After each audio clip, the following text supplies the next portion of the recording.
চাওক আজি অমিত শ্বাহ ডাঙৰীয়াক আদৰিবৰ কাৰণে এই অঞ্চলত লক্ষাধিক মানুহ গোট খাব আৰু ইতিমধ্যে হাজাৰ হাজাৰ মানুহ আহি পাইছে 6 বজাৰ লগে লগে অমিত শ্বাহ ডাঙৰীয়া আহিব আৰু অমিত শ্বাহ ডাঙৰীয়াক আদৰিবৰ কাৰণে গোটেই গুৱাহাটীবাসী আজি ওলাই আহিছে গুৱাহাটীবাসীৰ মৰম অমিত শ্বাহ ডাঙৰীয়াৰ প্ৰতি আজি প্ৰকাশ পাইছে আৰু এই বিশাল ৰোড শ্ব'য়ে নিশ্চয়কৈ আমাৰ দলৰ প্ৰতি থকা মৰম নৰেন্দ্ৰ মোদী ডাঙৰীয়াৰ প্ৰতি থকা মৰম আজি প্ৰকাশ পাব আৰু আজি এই ৰোড শ্ব'টোৰ পিছত আমি আৰু বেছি ভোটত ব্যৱধানত বিজয়ী হোৱাৰ পৰিৱেশ আমি দেখিবলৈ পাইছোঁ চাওক গুৱাহাটীত এনেও আমি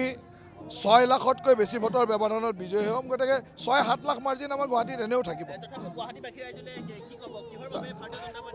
চাওক নৰেন্দ্ৰ মোদী ডাঙৰীয়াৰ এই বিকাশ বা অসমৰ প্ৰতি থকা মৰমৰ পিছত কোন অসমীয়া মানে নৰেন্দ্ৰ মোদী ডাঙৰীয়াক তৃতীয়বাৰৰ কাৰণে প্ৰধানমন্ত্ৰী বনাব নিবিচাৰিব প্ৰত্যেকজন অসমীয়াই বিচাৰে যে নৰেন্দ্ৰ মোদী ডাঙৰীয়া তৃতীয়বাৰৰ কাৰণে প্ৰধানমন্ত্ৰী হ'ব লাগে আৰু সেইকাৰণে হিয়া উজাৰিসকলে ভোট দিছে বিৰোধী ইয়াত নাই বিৰোধী আৰু ইয়াত বিচাৰি নাপায় আজিৰ ৰোড শ্ব'ই আমাৰ ভোটৰ সংখ্যা আৰু বৃদ্ধি কৰিব ৰাইজৰ মৰম আমাৰ প্ৰতি বৃদ্ধি কৰিব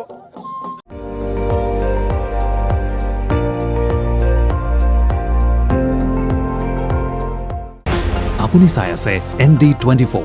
সৰ্বশ্ৰেষ্ঠ নহয় সৰ্বোত্তমৰ দৌৰ